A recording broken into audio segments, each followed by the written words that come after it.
Hi everyone, my name is Miss Owens and I wanted to give you a little introduction to myself and the courses I teach. Before we get into that, the best way to contact me is through my district email. I ask that you give me 24 hours to respond. I may need to find the correct answer to give you if I don't know the answer straight off the bat. My school phone is on there and my remote phone for distance learning is on there. That is a Google Voice number. If you need to get a hold of me and it's something really quick, you can actually text that remote number and I should be able to respond faster than what I can via if you were to leave a voicemail and ask me to call you back. If you'd like to schedule a conference for either phone or Zoom, just send me an email and we can sort out the best time and date that works for the both of us. I do have a weekend disclaimer. I think it's absolutely wonderful when students reach out, especially when they don't understand or something's going wrong or they're not able to submit something and they're just having all the technology problems in the world. If they reach out over the weekend, that's fantastic. The chances of me being within cell service on the weekends is 50-50. I and my family are big overlanders, which means we travel and we stay in our rooftop tent. And so the chances of me being somewhere where I actually get that email on the weekend might be slim. What I ask is that you be patient. I understand students might be freaking out, needing answers to things like that. I promise if I see that email in my inbox with a timestamp on it, they're not going to be in trouble for trying to reach me and me not being available. I'll respond as soon as I can. Just a little bit about me. My name is Miss Owens. I have lived in 3 different countries and a whole bunch of different states. This is my 6th year in education. I started off teaching for the Catalina Island Marine Institute off the coast of Long Beach, California, where I did outdoor science education, specifically focusing on marine biology, would teach kids what different fish are, and then would take them snorkeling and get to show them those fish. After that, I taught in California public schools for a short time, moved back to Texas and worked for the Texas State Aquarium down in Corpus Christi, where I wrote a curriculum for the education department. Then I taught in charter schools in Corpus Christi. I've taught 7th, 8th, and every level of high school for that charter school. And then I moved up here, and this is my 2nd year teaching here at Dripping Springs. I teach biology and advanced biotechnology pathways. Another thing about me that you might be wondering is why is she wearing sunglasses? I am not wearing sunglasses. These are my Erlen's glasses. You can see that they're pretty light when you get up close, but from a distance they look pretty dark. Erlen syndrome is a perceptual processing disorder, and what that roughly translates to is when I see text on a page, the words and the gaps between the words move around and make shapes. It also means I have a harder time reading with the lights on. I've never really been able to see words the way that they're spelt correctly.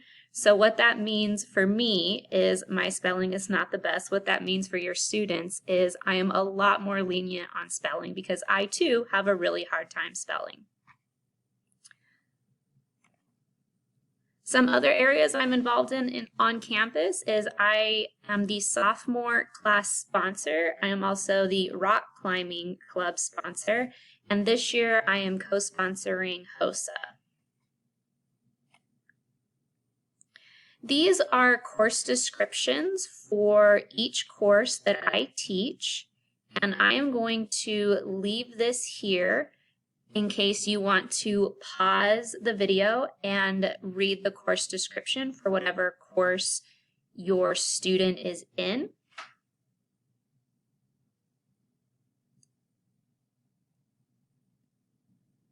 All right.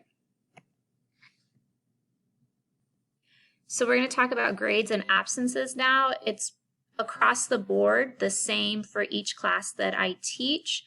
If you miss an assignment due to being absent, it's up to you to make up that work. Please keep in mind that all the work is already on Canvas. So if you know that you're going to be absent for whatever reason, you can get ahead, or you can see what work you're going to be missing for that specific day through Canvas. If you fail to turn in an assignment and you are present, you will see in the gradebook either a 1 if you're in biology or a 20 if you are in biotechnology. That is a placeholder. Once you get that assignment turned in, a grade will be entered. The only time you will see a 0 in the gradebook is if you were absent. So zeros represent absences in my gradebook, and missing assignments when you were present result in a 1 if you're in biology or a 20 if you are in biotechnology. In any class, the student has until the end of the unit to submit any late work or redos. Once the unit comes to a close, late work will no longer be accepted, with the exception of tests that occur at the end of the unit. Students have a week to retake those.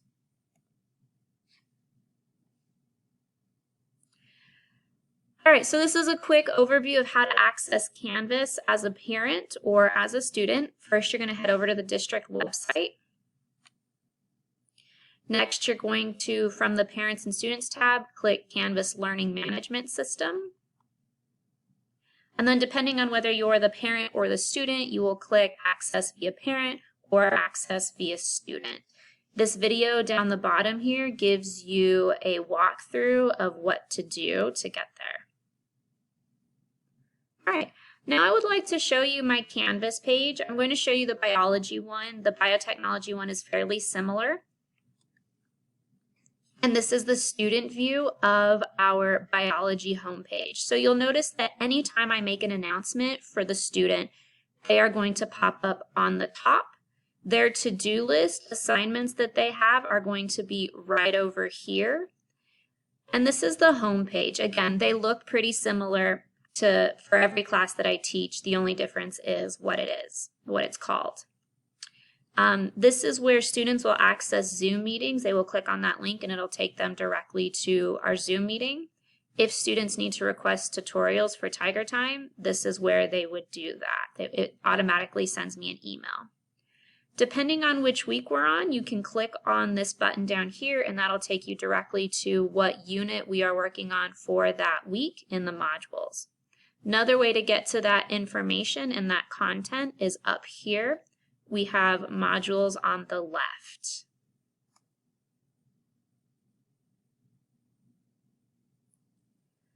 So right now you can see our modules in biology. Again, it's pretty much the same for biotechnology 1 and 2. These are our module legends. So anytime you see a specific character, those represent specific content. So if you see a megaphone, it'll always be a discussion. If you see a light bulb, those will always be concept checks or those summative grades. I'd like to show you Unit 2 because that's what we're starting on this week for biology.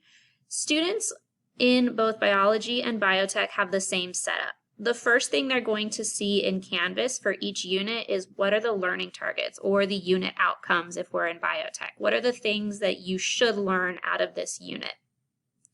The next one is going to be all of the notes and resources. So every lecture that we go over, every note page that the students can print out beforehand and fill in as we go will be located in here. This is also where you can find PDF copies of chapters if we have them. I also link some videos that I think are helpful, and I also post some Quizlets that help students study.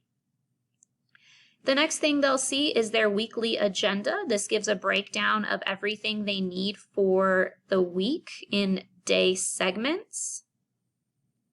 And then finally, for each day, you'll see this one is Friday, which this Friday is a B day today, and then Monday would be an A day. So it's the same information for both classes, which is why it's clumped together. Students have to take this attendance check. If they do not take it, it shows that they were not present or active that day in my class. So it's really important that students do this attendance check.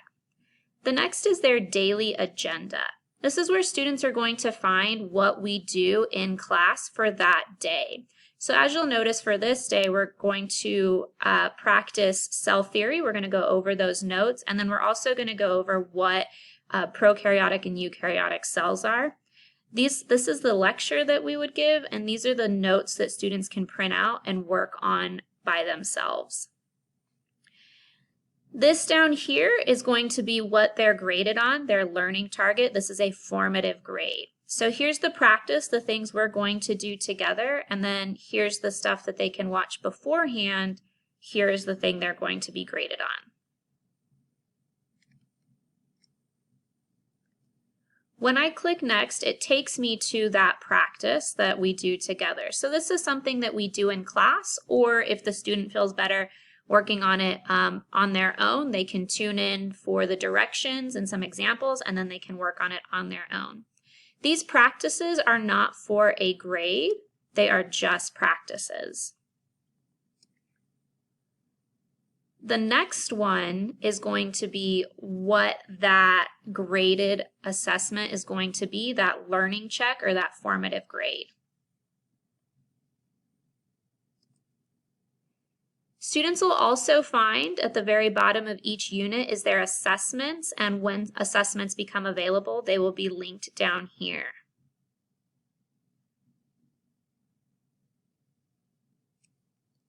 That's it for my Canvas courses. If you have any questions, please feel free to email me, and I hope everybody has a wonderful year.